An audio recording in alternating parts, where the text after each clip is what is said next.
Episode 2। रात के 1:30 बज रहे थे। दिल्ली से लखनऊ जाने वाली एक्सप्रेस ट्रेन अपनी पूरी रफ्तार से पटरी पर दौड़ी चली जा रही थी। स्लीपर कोच की खिड़की के पास बैठा राघव लगातार बाहर अंधेरे को घूर रहा था। ट्रेन की लोहे की खिड़की से टकराती ठंडी हवा उसके चेहरे पर लग रही थी, लेकिन उसके शरीर के अंदर पछतावे की एक ऐसी आग जल रही थी जो बुझने का नाम नहीं ले रही थी। हर धड़कन के साथ, हर सेकंड के साथ उसका दिल यही मान रहा था कि काश ये ट्रेन थोड़ी और तेज चलने लगे, काश समय यहीं थम जाए। उसके आसपास बैठे सहयात्री सो रहे थे। किसी के खर्राटे की आवाज आ रही थी तो कोई अपनी चादर में लिपटा हुआ था। दुनिया के लिए ये एक आम रात थी, लेकिन राघव के लिए ये जिंदगी की सबसे लंबी और दर्दनाक रात बन चुकी थी। उसने जेब से अपना पर्स निकाला और उसमें रखी एक पुरानी धुंधली सी तस्वीर निकाली। तस्वीर में 8 साल का राघव अपनी मां की गोद में बैठा मुस्कुरा रहा था और पिता उसके पीछे खड़े होकर गर्व से देख रहे थे। उस तस्वीर को देखते ही राघव का दिमाग 5 साल पीछे चला गया। वही पुराना घर, वही बैठक का कमरा और वही कड़वी शाम जो उसके परिवार को बिखेर कर रख गई थी। राघव अपनी पढ़ाई पूरी कर चुका था और दिल्ली की एक कंपनी में नौकरी करना चाहता था, लेकिन उसके पिता चाहते थे कि वो अपने शहर में ही रहकर उसके पुश्तैनी व्यापार को संभाले या किसी सरकारी नौकरी की तैयारी करे।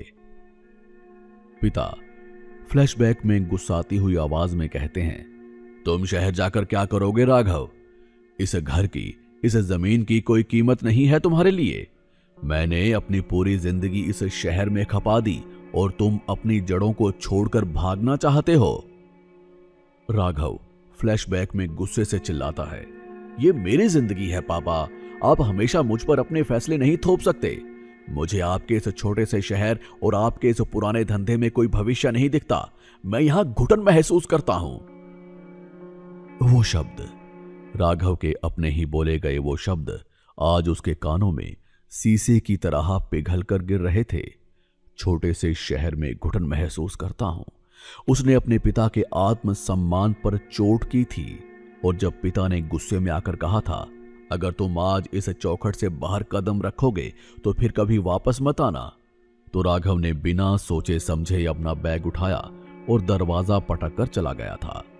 मां पीछे से रोती रही, उसका हाथ पकड़ने की कोशिश करती रही, लेकिन राघव ने अपना हाथ छुड़ा लिया था। ट्रेन के कोच में बैठा राघव आंखों से गिरते आंसुओं को पोंछने लगा। उसने सोचा कि इन 5 सालों में उसने कभी ये जानने की कोशिश क्यों नहीं की कि मां किस हाल में है। उसने खुद को समझाया कि वो अपनी पहचान बना रहा है, वो बिजी है, लेकिन सच तो ये था कि वो अपने अहंकार में अंधा हो चुका था। वो अपने पिता को साबित करना चाहता था कि वो उनके बिना भी सफल हो सकता है। मां उसे छिप छिप कर फोन किया करती थी। शुरुआत के 2 सालों में जब भी मां का फोन आता, राघव अक्सर काम का बहाना बनाकर 2 मिनट में फोन काट देता था। हाँ मां, मैं ठीक हूं, अभी मीटिंग में हूं, बाद में बात करता हूं, और वो बाद कभी नहीं आता था। धीरे धीरे मां के फोन आने भी बंद हो गए थे। राघव ने सोचा कि शायद मां ने भी मान लिया है, लेकिन आज उसे समझ आया कि मां बीमार हो रही थी। वो अंदर ही अंदर घुट रही थी। सुबह के 5:30 बज रहे थे। पूर्व दिशा से हल्की पीली और नीली रोशनी आसमान में फैलने लगी थी। ट्रेन अपनी मंजिल के करीब पहुंच रही थी।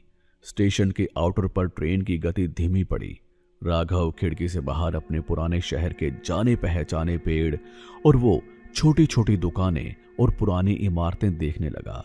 हर चीज वैसी ही थी, बस समय बदल चुका था। राघव का दिल अब सीने में तेजी से धड़क रहा था। ट्रेन रुकी। राघव ने बैग उठाया और दरवाजे की तरफ भागा। स्टेशन पर उतरते ही शहर की ठंडी सुबह की हवा ने उसका स्वागत किया, लेकिन इस हवा में अब अजीब सी खामोशी थी। राघव ने बिना एक पल गंवाए एक ऑटो वाले को आवाज दी। राघव ने हाँफते हुए कहा, भैया, सिविल लाइंस, पुराने शास्त्री नगर ले चलोगे? जल्दी चलिए, बहुत इमरजेंसी है।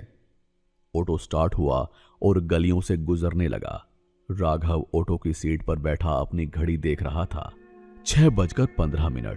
सुबह के रास्ता जैसे जैसे छोटा हो रहा था, राघव की सांसें उतनी ही तेज चल रही थी। क्या वो सही समय पर पहुंच पाएगा? क्या माँ उसका इंतजार कर रही होगी?